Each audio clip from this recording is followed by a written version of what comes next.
let's get started this afternoon. We have three presentations this afternoon. Daniela is going to take us relatively close to an area that you all know between Annapolis, Baltimore, and D.C. Kind of in this triangle that many people who live in the area aren't even aware of. So she'll take us to this location, and she's a dual degree candidate, just like the previous two, historic preservation and architecture. All right, can everyone hear me? All right, great. If I start sweating, I'm going to blame it on the HVAC and not my nerves. So, hello everyone, I'm Daniela. I want to first start off by thanking my committee, Professor Eisenbach, Professor Dupuy, Dean Linebaugh. Thank you for pushing me to be a better designer, to elevate and amplify these voices, and above all else, to simplify. So,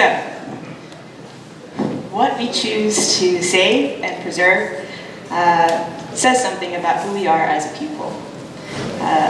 What modern preservation, there's been a clear shift in modern preservation in terms of what is deemed significant. Preservation has expanded to include tangible and intangible landscapes, sustainable activities, and more voices at the table. This thesis, Seeking Asylum, Race, Memory, in the American Landscape, explores preservation, storytelling, and sustainable practices in order to deal with sites with difficult history. In this case, a segregated mental health facility that is associated with trauma, medical malpractice, and racial oppression, and how to actually reclaim that space. And we're using Crownsville State Hospital as a model. Crownsville State Hospital, that's the site location.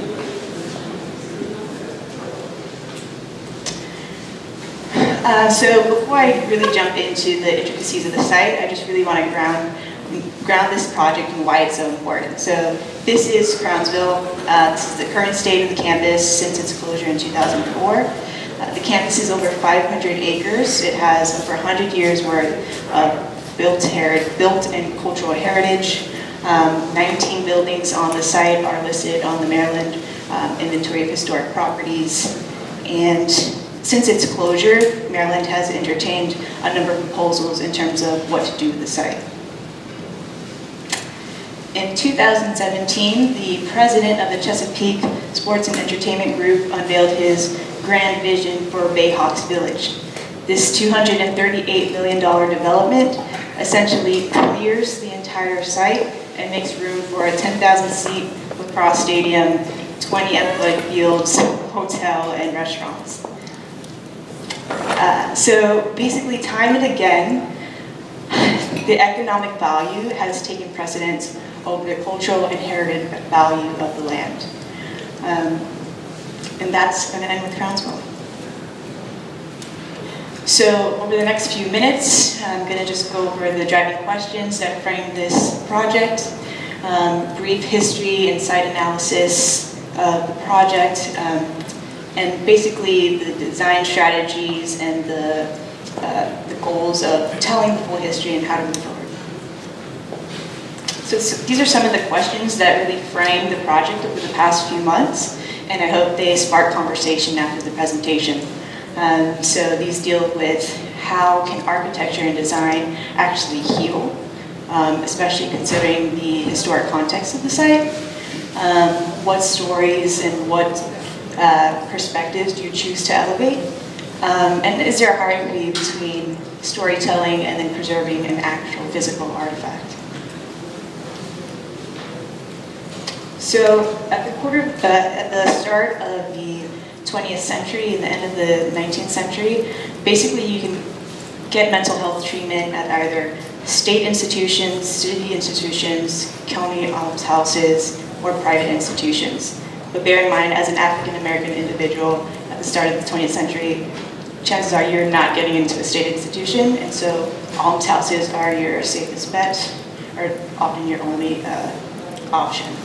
And so this is a glimpse of what almshouses had to offer, basically underground cellars, or as this excerpt says from a report written by the Legacy Commission, an oversight board that basically traveled the state year-round and reported back to the governor about the state of mental health facilities across the state, chained to a tree.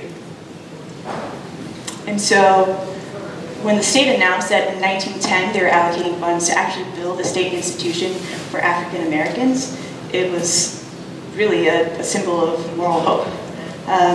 However, I think racial policies that affected, budgets and staffing really affected the actual quality of care received at this institution. In 1911, the first patients were transferred to Crownsville, and the therapy they received was actually clearing the land, building the foundations, and physically making the site of their quote-unquote future home. So this is just to get a feel of the architectural fabric found on the site. These are images of basically the core buildings that were opened in 1913, which are located around here.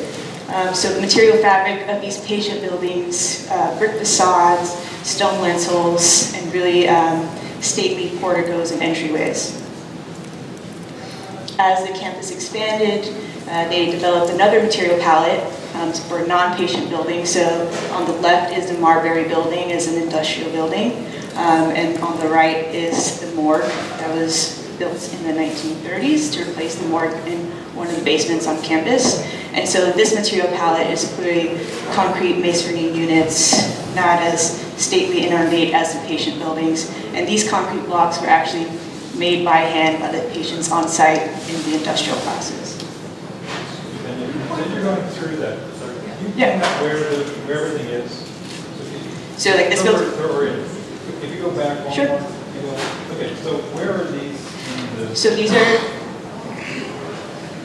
are located here on this map. This is the core. So these buildings opened in 1913. And that view is from where? So this particular building is looking at this center. Yeah. The Marbury building is located right here. And the morgue is close to these core buildings off to the side.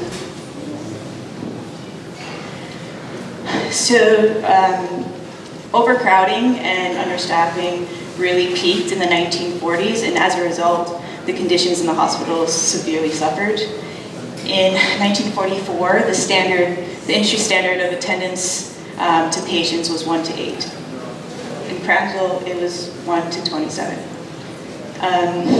It's also important to note, like during this time, there's an added layer of stigma related to not only caring for mentally ill patients, but on top of that, an African American mentally ill patient. So there's a lot of vacancies in Crownsville, and those were usually filled out of financial necessity rather than something like professional development. Also during this time, a lot of the doctors were actually Jewish refugees that fled the Nazi regime in Europe. And so it's this added layer of complexity in terms of the history of Crownsville, because for some this was actually a site of opportunity. In 1947, the patient population ballooned to over 1,600 patients. However, Crownsville didn't have the amenities to care for all these patients, and so almost a third of these patients slept on mattresses on the floor. Of course, this trend of increasing patient populations over time reversed as medical progress shifted towards more outpatient therapy practices. Because of that, large institutions like Crownsville were deemed inefficient, and a lot of them closed their doors. Crownsville was no exception, and so it closed its doors in 2004. So initially, Crownsville was chosen for its cultivation properties, self-sufficiency, as you can see from all the patients' labor was really an integral part of the infrastructure of Crownsville. But not only was the site chosen for its cultivation properties, it's also chosen for its proximity to major urban centers. So we'll jump into the site context real fast. And so Crownsville is within an hour's drive of both DC and Baltimore, and about 8 miles just northwest of Annapolis. It's an unincorporated rural town. The population is less than 2,500 people, but despite its association with Crownsville, the population is predominantly white, with a median income of over 6 figures. So just zooming in a little bit, you can see, so this is the existing Crownsville campus. In the 1980s, when I-97 was introduced, it basically split the campus into two. This portion of the campus became a nature reserve, but they reserved the patient cemetery, and the patient cemetery is essentially cut off from the rest of the campus. I-97. I-97, yeah. Another important note to call your attention to is the location of Maryland Historical Trust. So this will come up in a few slides, but this is a state agency responsible for the preservation, designation, identification of historic properties throughout Maryland.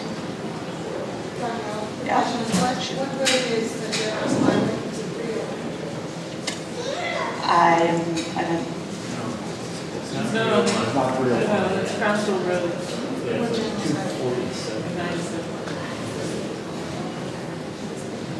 So this is zooming in on the campus itself. So the acreage is 544 acres. The cemetery is 12 and a half acres, and there's an estimated 1,600 patients that are buried there.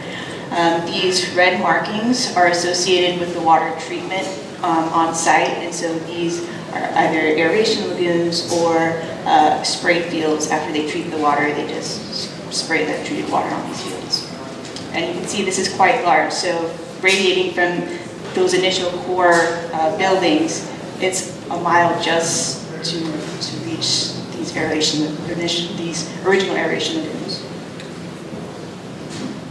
This is just to show you how the boundaries of the campus evolved over time. So this red boundary is that initial boundary. It expanded over time, and then it started to contract as the patient population decreased and the highway was introduced.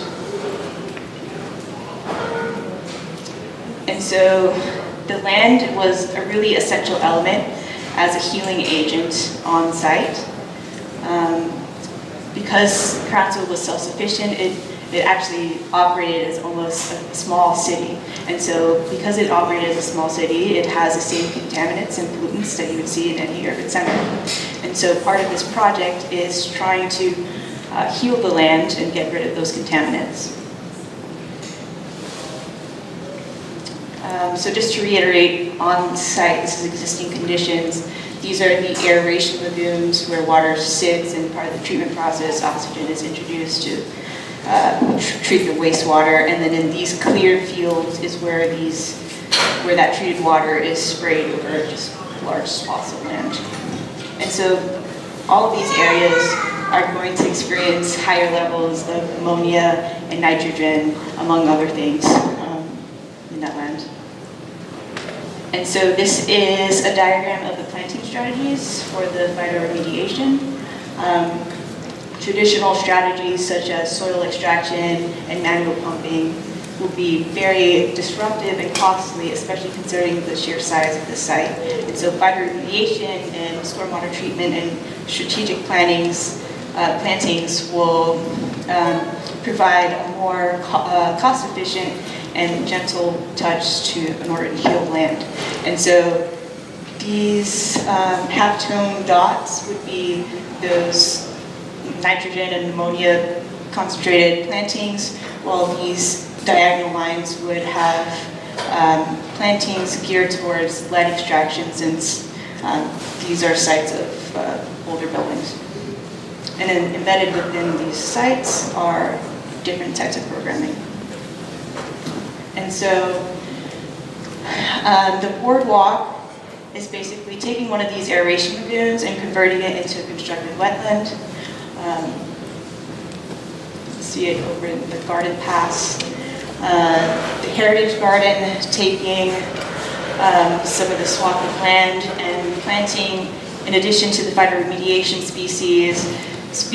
planting species that are specific to African American culture, and like herbal medicines and blackroot, things that are traditionally used in the African community for healing.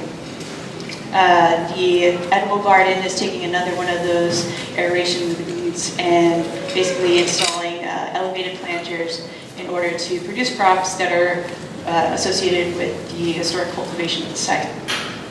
And then the eco gardens are basically, it becomes an outdoor classroom to teach others how the land is essentially healing itself. And this is just looking at aeration lagoons and what it has the possibility to be turned into. All right, so let's jump into more of the programming. So part of the difficulties in the site is trying to figure out what to do with the existing fabric, considering Brownsville is such a small population. How do we bring in people from outside of Brownsville? And so my solution to that is to bring in state agencies along with other nonprofits and community service providers in order to fill that fabric. Among these state agencies would be the Maryland Historical Trust, which is right now down the street.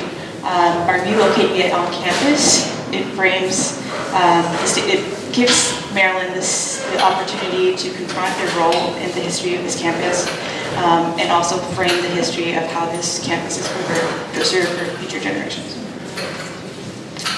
So these nature trails that wander throughout the site give back a sense of agency that was stripped from the original patients on the site. And so these meander throughout the edges of the site, take advantage of the surrounding forestry and towboat changes. As you're meandering through these heritage trails, you'll come across these discovery nodes or heritage markers that are located in strategic positions around the site. Not only do they give information and serve as wayfinding devices, they also give a sense of reprieve and frame strategic views of the campus. And this is just a glimpse of the nature trails on the periphery of the campus. So this spine really serves as the anchor point for all of the heritage and garden programming. Sprinkled throughout the gardens would be playscapes to give back a sense of recreation and stimulation that was denied to patients when they were staying at Brownsville.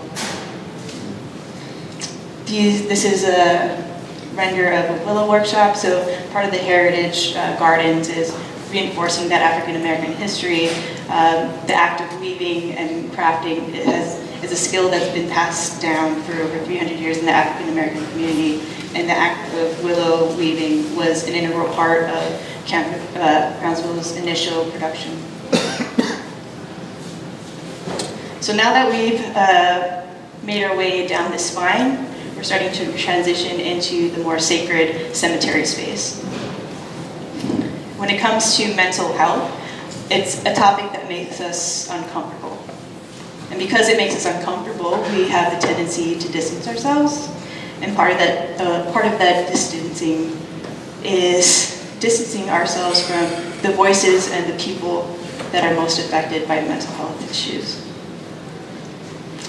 And so, despite the fact that their identity was stripped from them, whether it's in the form of the grave markers in the cemetery that just have numbers on them, or when their pictures were published in the newspaper, they had black markings to conceal their identity.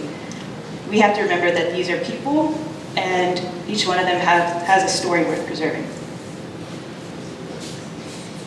Patients like Lucille Elsie Lax. Elsie was diagnosed with epilepsy at the age of 10, and so she was sent to Brownsville for permanent care. Many people speculate that while she was there, she was subject to experimentation without her consent, and she actually died at the age of 15 at Brownsville Hospital.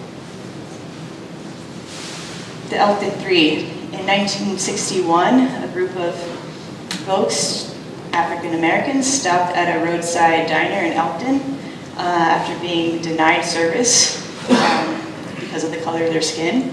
They were jailed for trespassing. While they were in the jail, they started a hunger strike and refused to cooperate. And because of that, the judge and prosecutor sent them to Crownsville. And William H. Murray. William was a Howard University graduate. He was a principal of a Baltimore high school. According to newspaper reports, the stress of work induced a psychotic break of some sort, and his only option at the time was to go to Crownsville. In 1923, he got into an altercation with an attendant. Later that day, the attendant lured him into one of the basements in Crownsville and beat him to death. William was a father of 4. And so the purpose of Memorial Hall is to tie all these themes. Crownsville lies at the broader intersection of racial injustice and disempowerment. All of these relevant themes that extend far beyond just the boundaries of Crownsville. And so this Memorial Hall serves, not only ties these themes together, but invites visitors to see the patient beyond the diagnosis. So the building itself serves as a physical threshold once you pass that highway into the cemetery space. The programming is aligned, it flanks that main axis, and so you have restrooms and utilities open at all hours, and then not dependent on the hours of the main exhibition space. So the facade is meant to read as simple and secondary to the surrounding and sacred landscape. The material palette is concrete and wood to be referential to the concrete masonry that the patients used and created with their hands on site, and then the wood is referential to the surrounding woodlands. And so this is just a simple section just to get a scope of the scale of this building. It's essentially the size of the great space that you're in now. The building's about 100 by 30 feet. And so the main exhibition wall basically has these carved out, almost chapel-like spaces that each chapel is dedicated to the story and life of a particular patient.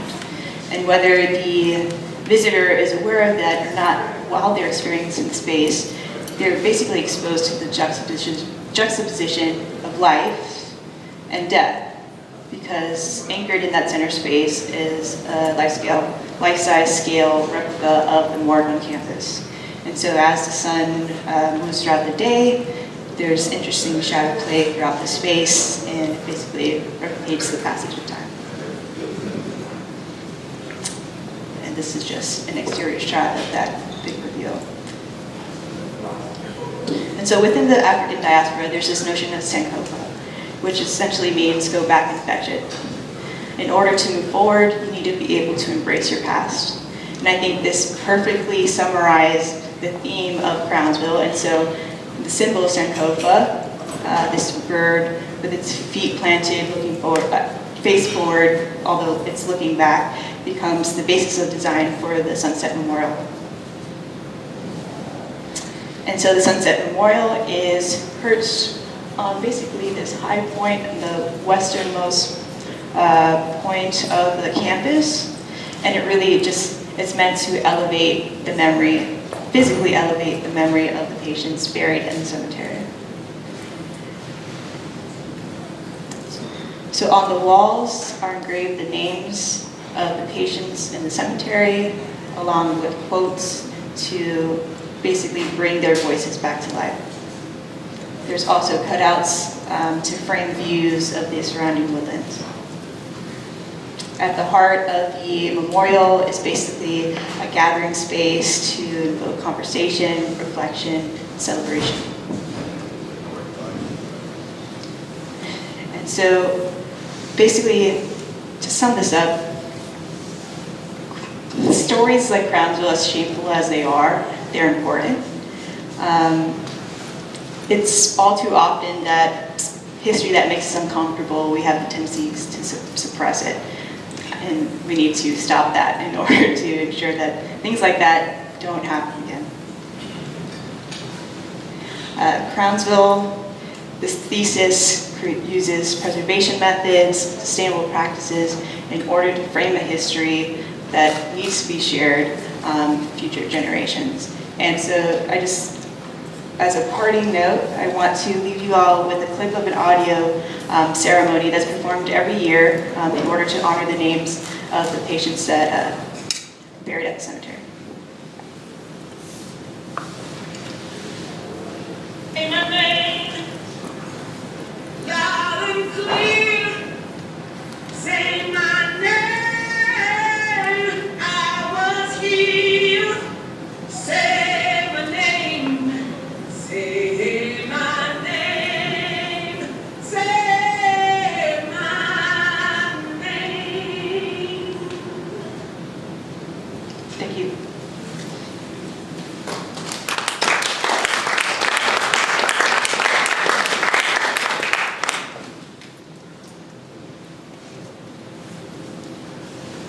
Plan to repurpose these or So the plan was to fill the existing fabric with state agencies and nonprofits. But did you look into what that might be and how it might lay out, if just architecturally?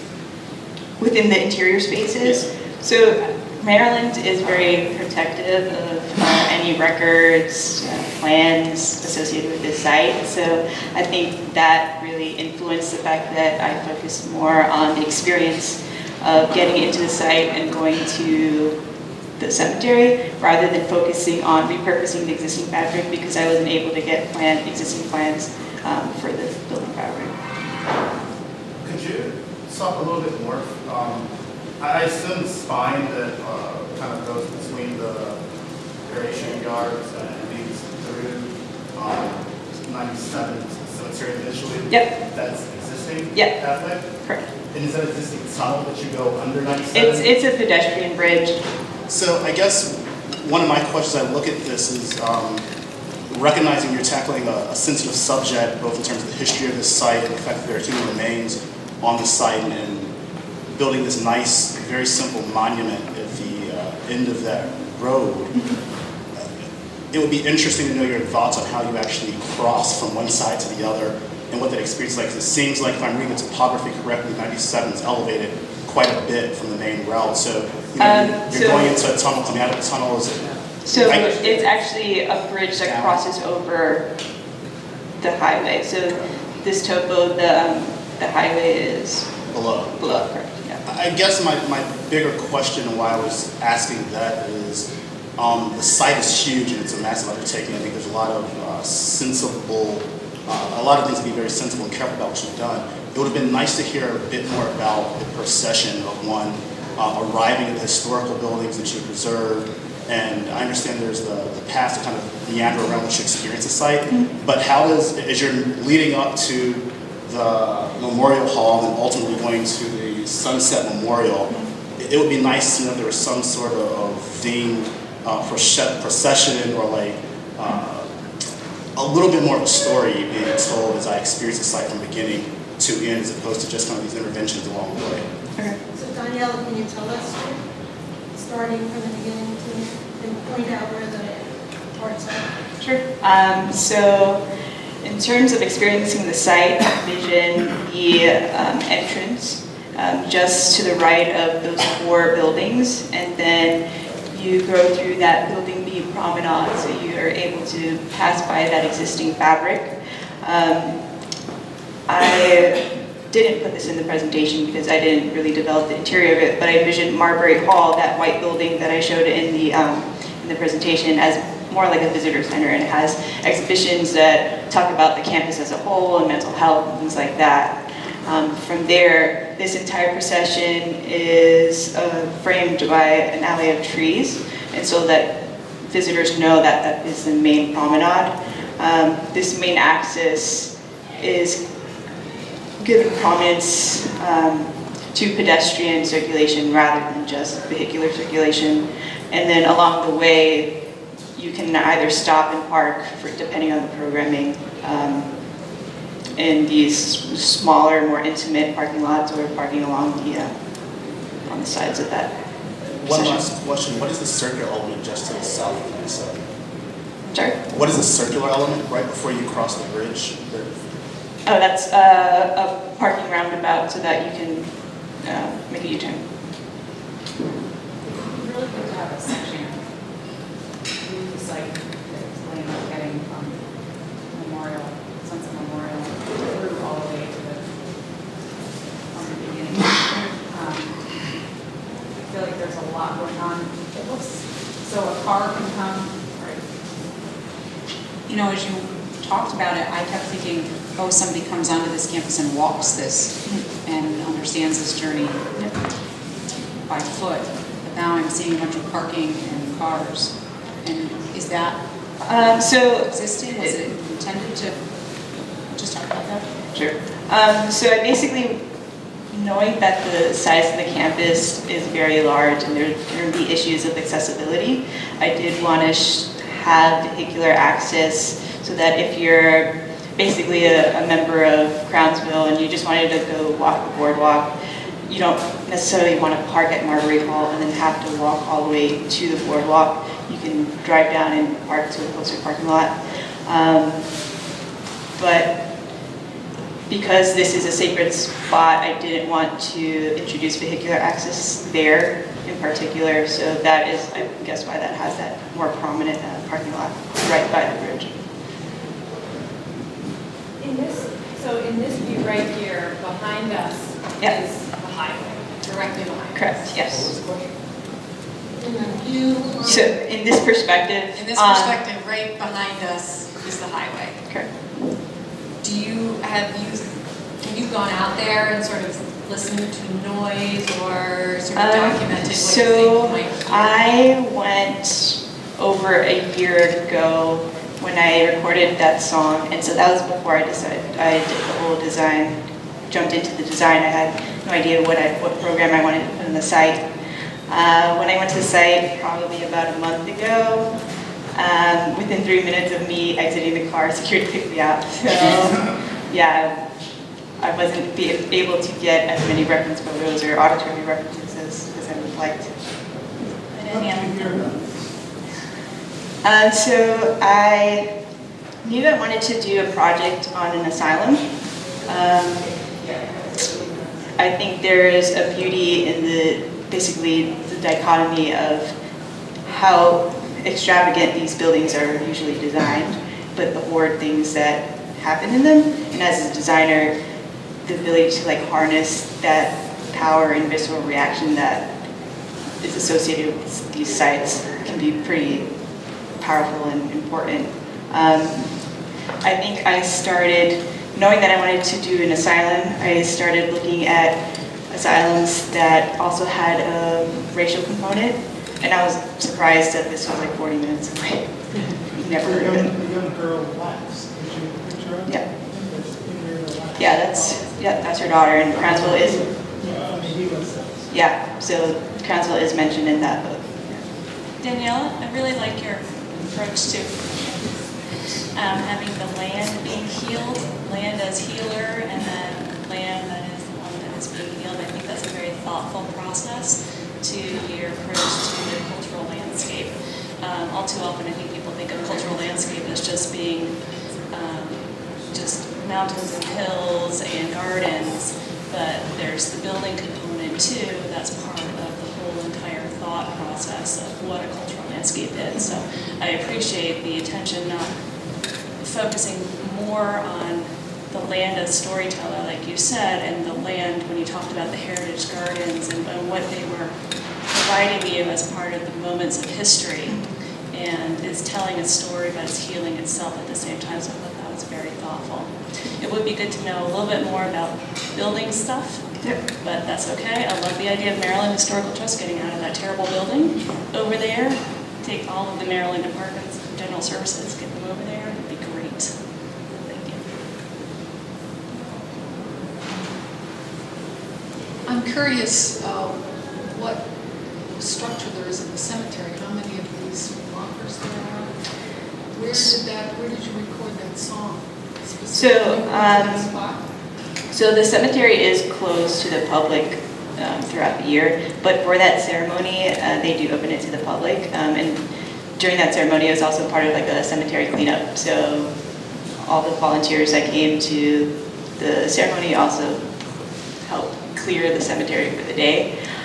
So there is a historian that has looked into people that are buried in the cemetery. So the majority of the markers just have numbers on them. How many markers are there? So they're concentrated in this region here. She estimates there's about 1,600 markers or people buried in the site because the cemetery hasn't been maintained efficiently. There's not an exact number of markers on the site, but she estimates there's about 1,600. And where did you record that song? And how did they pick a spot? So on the site, just behind this mark where this picture was taken. Can you point it out on the plan? Sure. So all the markers in the cemetery are actually laid flat. They're originally all standing up like that, but over time they were repositioned to lay flat, so that was more convenient to maintain the land. And so that is the only marker that is standing upright, and that marker is like around this region here. There's a wooden cross that's been placed on the cemetery, like pretty adjacent to that marker, like, basically from the perspective of whoever took that picture. And that's where they performed the song.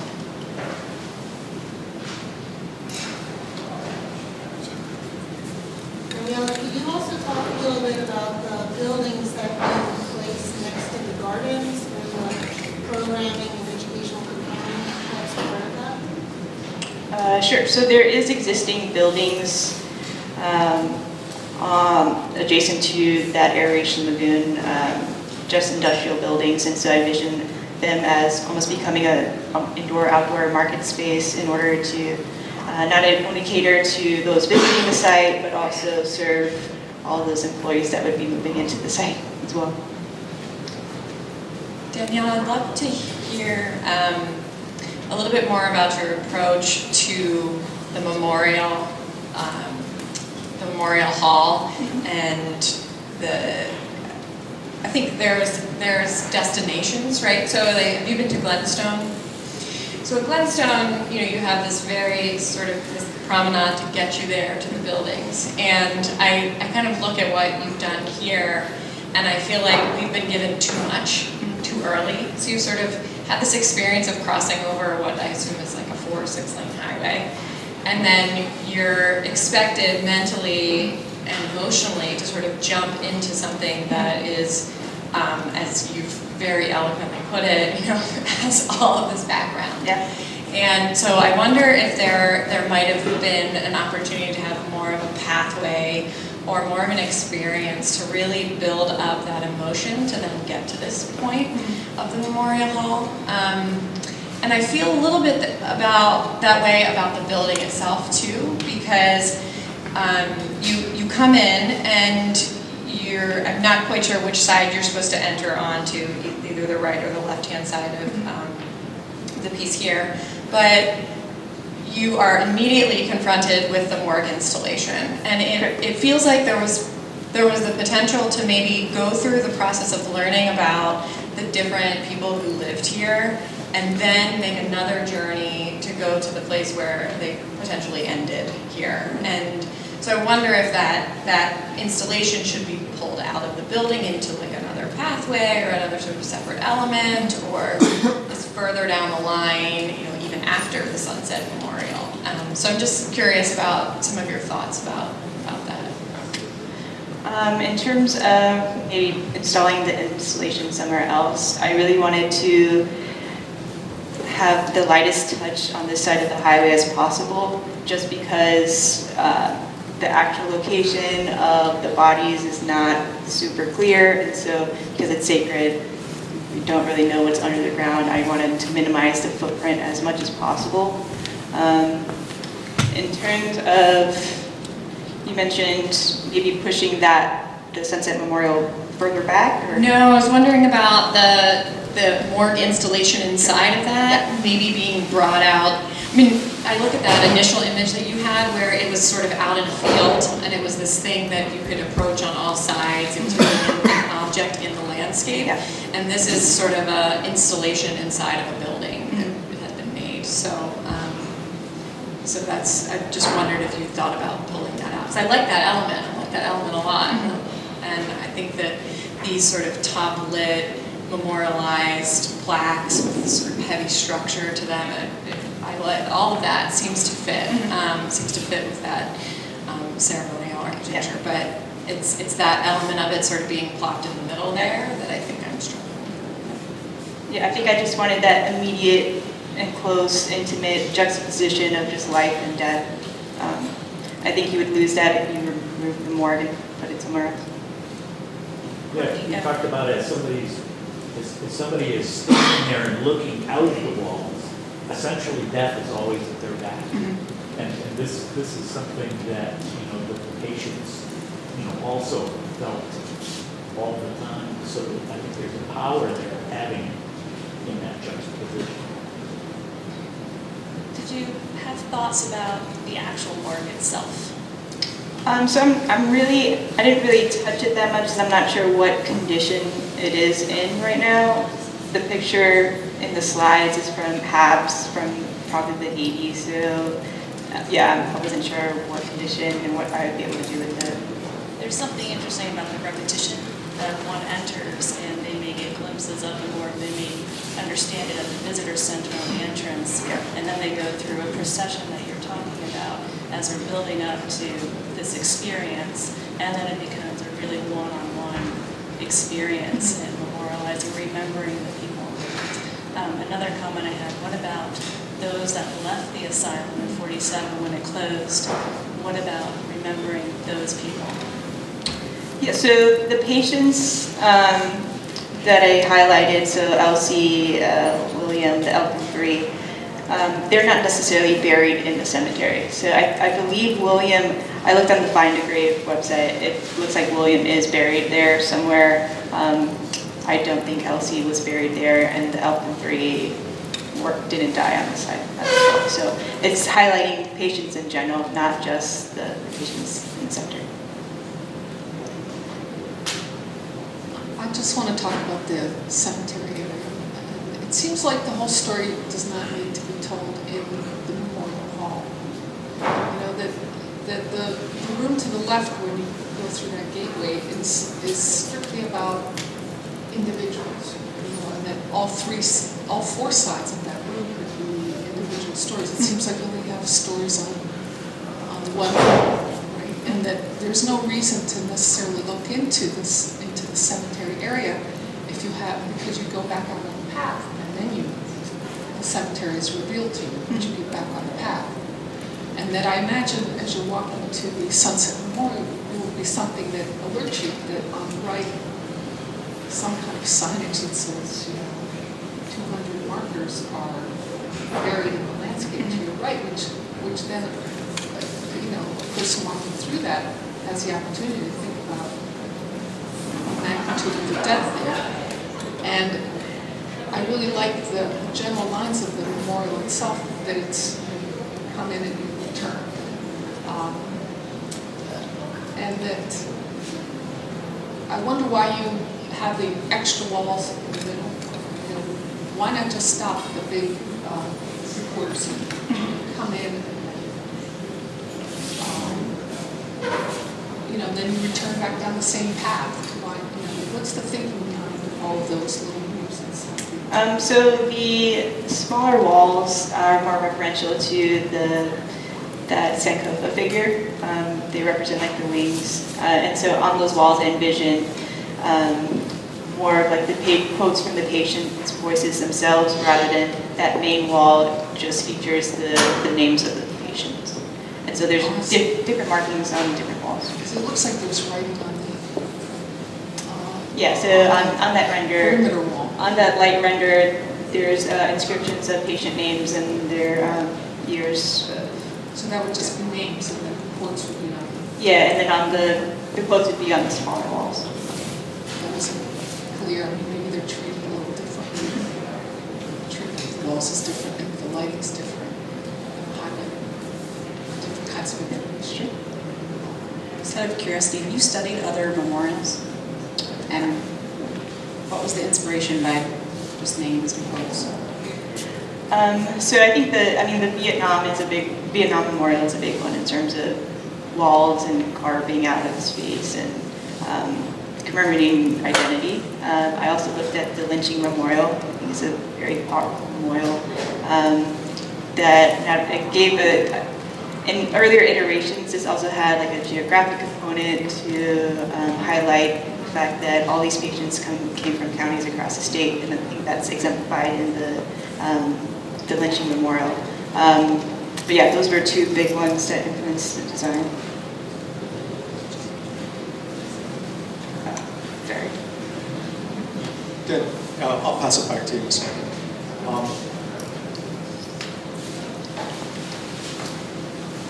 Daniela, thank you for bringing such a moving project to our attention. And clearly, you've done all your homework into the background of the site and have a very compelling argument about this path through the landscape across the highway and into this otherworldly landscape. One of the things I would recommend taking a look at if you get a chance to visit someday would be the Breon Cemetery by Scarpa. Scarpa's not one of my favorite architects, but this is one of my favorite places in the world, where you move through a tomb-like building into a paradisical landscape, and it's presented as a almost surreal experience. You get to cross over into the world of the dead, and it becomes a very compelling, very moving narrative, and very abstracted. Appropriates a lot of symbols and a lot of iconography from a lot of different cultures to achieve it. So it's not just narrowly Italian. But one of the things that's really remarkable there is that Scarpa utilizes tectonics to advance his argument or to write the poetry of the place. And I don't know if the Memorial Hall or the Sunset Memorial came late in the process, but to me, the place where they're lacking is in a kind of coherent and compelling tectonic. So for example, when I think about the Memorial Hall and its proportions, I initially went back and was thinking about somewhere Adolf Loos writes about the first building.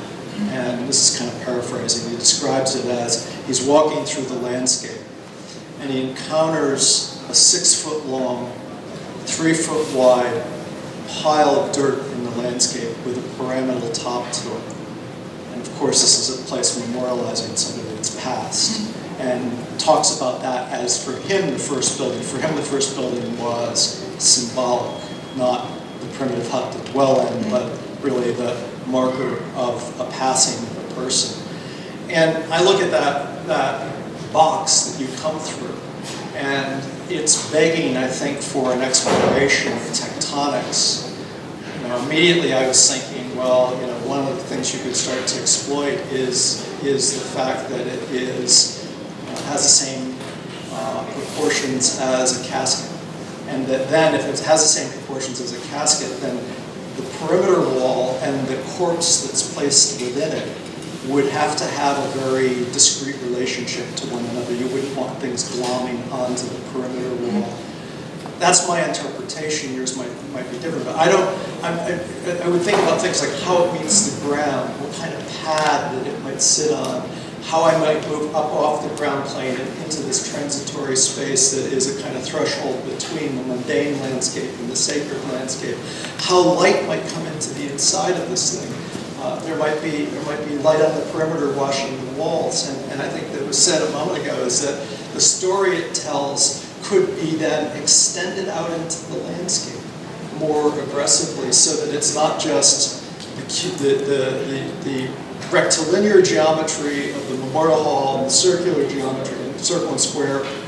That could be something that you kind of bring up on it. but but there could be a way of that generating a kind of marker in the landscape that has a very simple narrative, or at least provides a way as you move through the landscape to have some sense of dimension and cadence and movement in the landscape. So I suspect that came late. I suspect it has latent poetry in it, but then in architectural terms, the only way that poetry really works is with an immensely well-crafted grammar, and the grammar in architecture is tectonics. How the bits and pieces all go together. So, Thank you.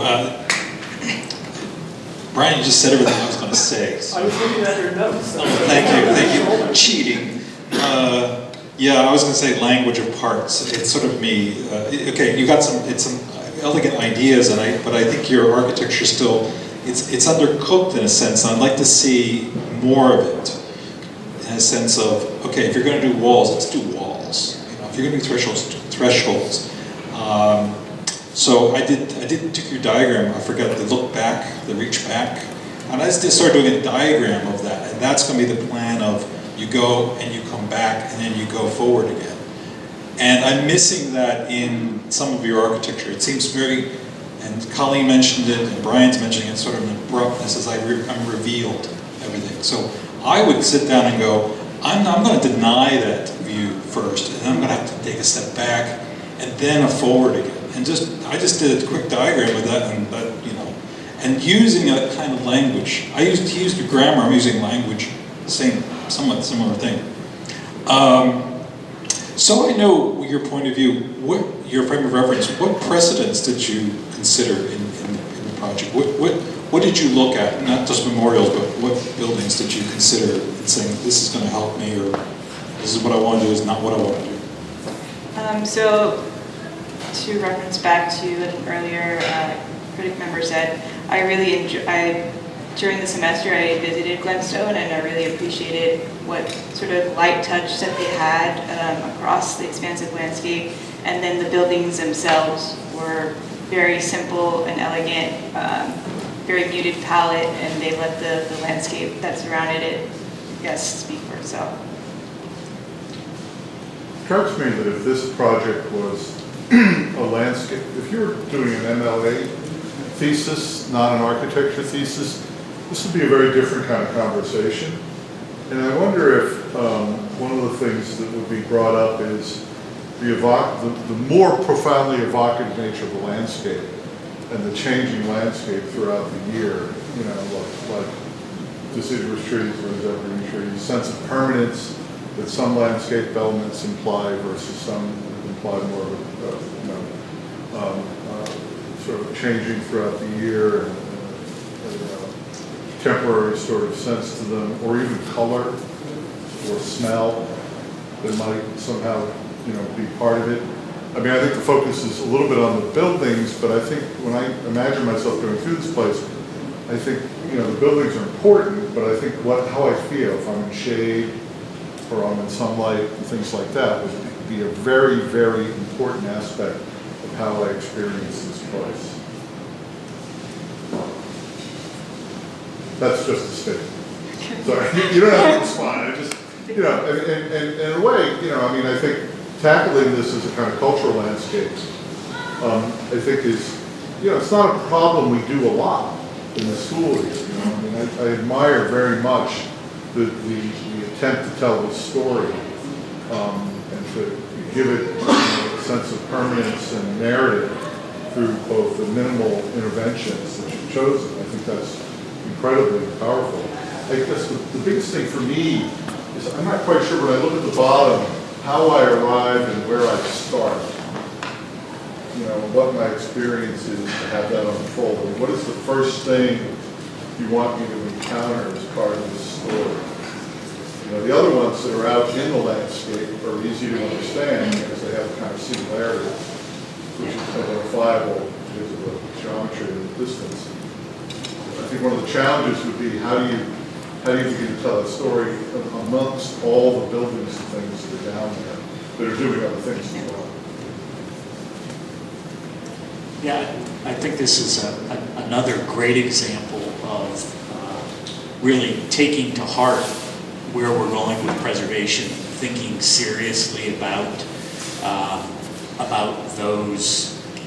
those hard stories, those difficult stories that we have either let in the background or have been destroyed and are now intangible heritage, but bringing those to the surface and dealing with them in a way that people can both understand and use going forward. So I think that's really important. I think that Matt was talking about the where do you come in and where do you land, and that's a conversation we had many times during our discussions.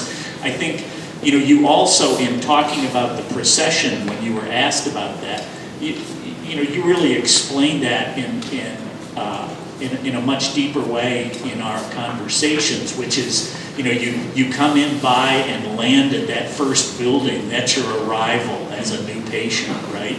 And you move up that spine, and that's the place of work and the place of day and the place of toil. And you move up and you literally cross into the other side as you cross 97. And you did some great designs of that bridge crossing and thinking about that as a threshold, which we didn't end up seeing because it was yet another of so many complex parts that you had to decide about what you were going to show us.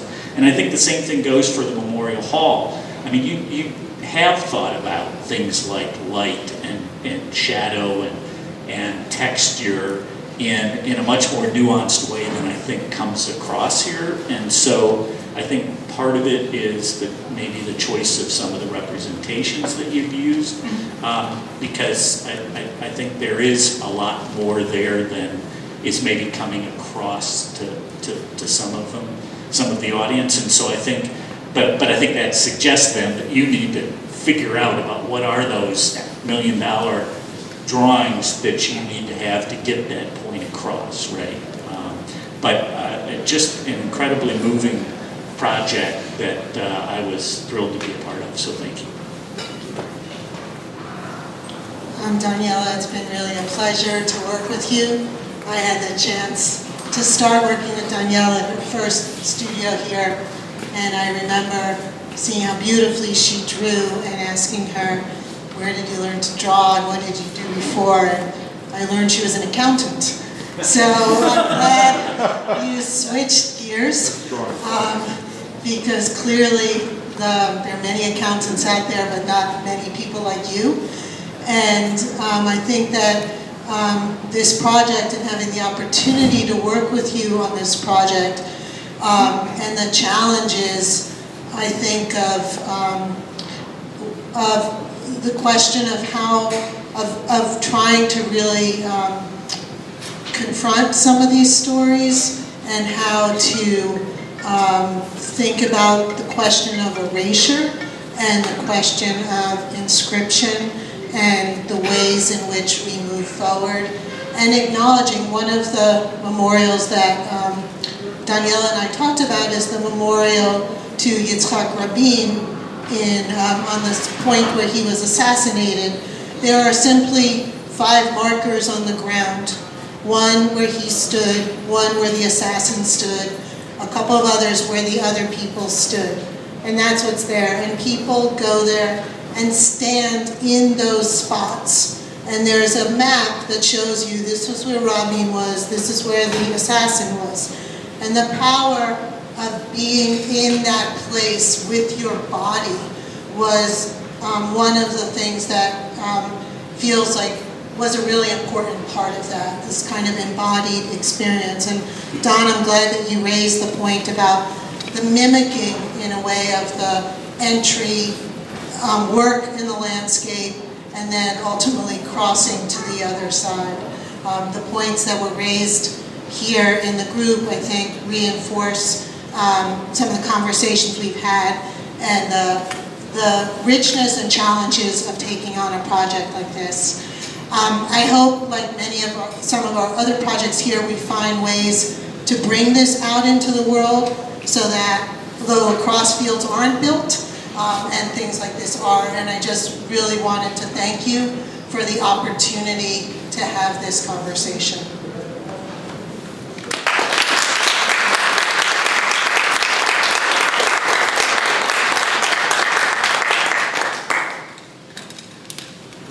go to the other side of the wall for our next presentation.